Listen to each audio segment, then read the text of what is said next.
Good day mga manang! For today's video mga manang, it's a Saturday morning and I woke up on the right side of the bed.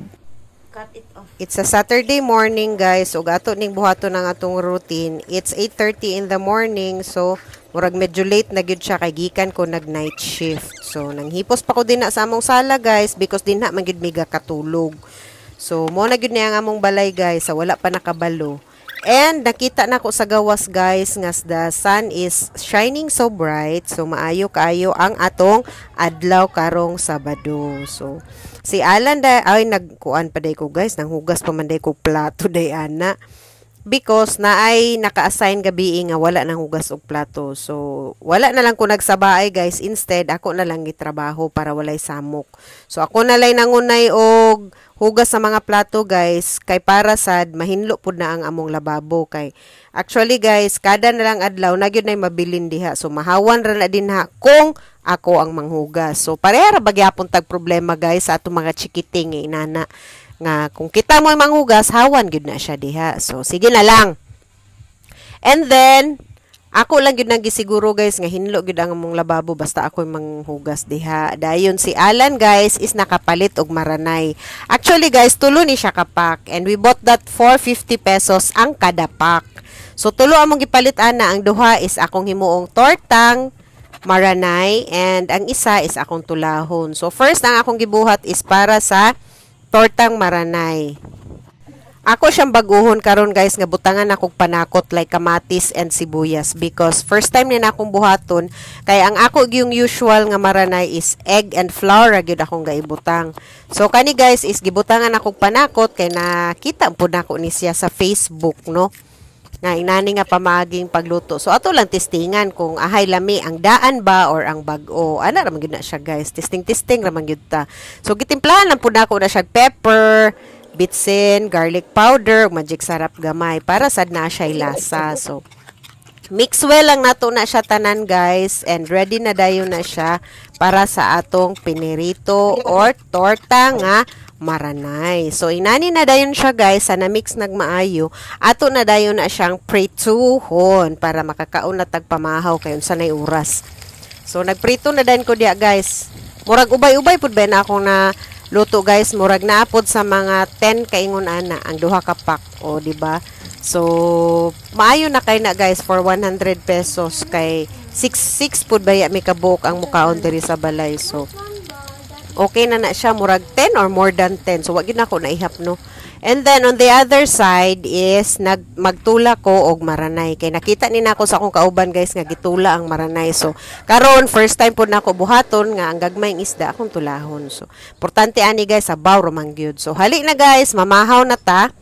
Nana sa table ang atong torta nga maranay and tinolang maranay. This is for brunch on a Saturday morning. So mga ona ta guys, hali na mo.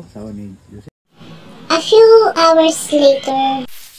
So pagkahapon ani guys is nagpapalit ko og pork chop sa akong anak dito sa Mega Farms. Doon na siya sa amo guys and we bought this for 289 pesos. And that is already 1 kilo. Murag medyo nagbarato ang atong karni karon og ako na siyang gi-ready guys. Wala na ko nag-cut because sakto na iyang kanipson. Ako na lang na siyang gi-massage butangan og paminta og magic sarap side by side. Kay aron monuot ang atong napoy lasa ang atong pork chop guys. Dili lang siya ingon nga tabang o di ba? So ako lang na siyang gi-massage dia sa paminta og magic sarap. All of those. Nana siya guys sa mga 9 ka-slice ang atong 1 kilo. So, okay na kay na siya guys sa ana nga price. So, paigo na kay na siya sa amo guys kay medyo dagko man pud siya. And then, gihurot lang na nako siya ginana guys. Humana siya pagtimpla. And then after that guys is ato na siyang i-pound.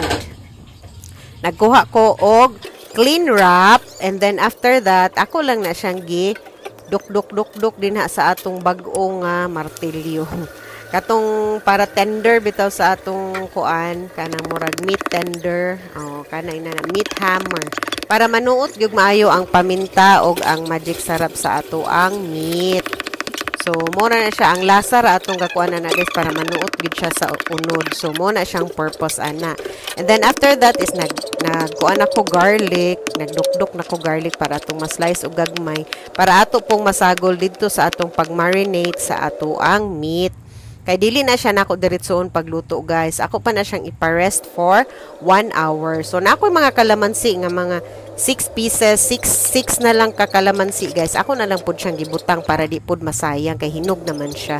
So nagbutang lang dayon kog barbecue marinade din ha nga powder para pud na ay medyo lasa ang ato ang additional lasa sa ato ang pork chop. So gimassage lang gyapon na ako na guys. Massage is the key para gyud manuot ang mga lasa sa ato ang meat. So kani siya nga time guys, isa ako na siyang iparest for 1 hour ay nako siya lutuon. So takluban lang nato na siya guys. And ako lang ni siyang i-flex ang akong bagong napalit sa Shopee. Thank you Shopee nga sealer sa atong mga food nga wala na kanang wala dili mahurot.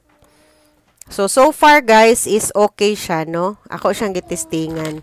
Kana siya wa man nahurot. So ako na siyang isil balik para dili siya mga tagak or dili mga hulog. So mo na siya guys para walay usik-usik. So effective siya guys and this is for only 79 pesos. Sealer na siya. So okay kay guys no, gamit gyapon kay na sa ato sa atong mga kusina. So after an hour guys, na insakto na ang atong meat. Na dayon butang na dayon tag duha ka egg sa ato ang meat para masagula na dayon siya og flour and cornstarch. So ana ra na siya akong gabuhaton guys sa ako pud ni nga version. So butang kog 2 cups of flour, 2 cups 2 tablespoons of flour and 1 tablespoon of cornstarch. Then timplahan na nako gamay magic sarap na pod and paminta. Garlic powder. So, mix well lang dayon siya, guys. Kay para gyud ma-level. Ma-equal ang iyahang egg o flour sa atong meat. So, inana na yung hitsura. And then, after that, guys, is napugoy flour, gyapog cornstarch, and nanay additional nga breadcrumbs sa atong meat before nato siya prituhon. So, ako na siyang wisik-wisik dito guys and then ato na din na siyang i-fried sa hot oil o kanang medyo dagan-dagan pod ang oil guys para ma-overlap siya sa meat. So ana ra siya akong gabuhaton.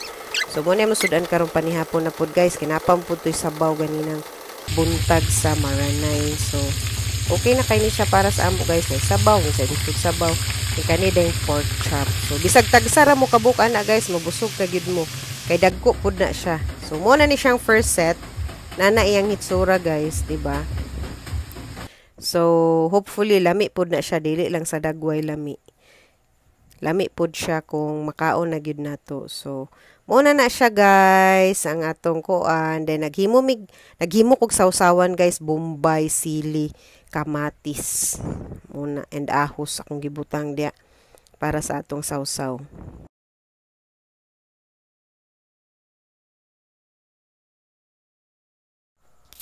First nako diya guys is gravy among gitilawan ni Blake kay para kang Blake na siya nga sawsaw. Gravy iya ha kay di man siya ganahan og spicy or halang. Kaning halang maoy ako adayon guys later og kami ni sila mga big mga adults na lang kuya. Ani pud guys, tingnan na to. Halang ra ba ni? Pero paglilinaw ng DICT, bigo ang mga hacker na makakuha ng datos, makapag-transmit ng exploit sistema dahil napapansan at nadepensa nila ito. Mas okay ko sa halang. Dami. Thank you for watching guys. Have a blessed Saturday. Bye. Persistent threat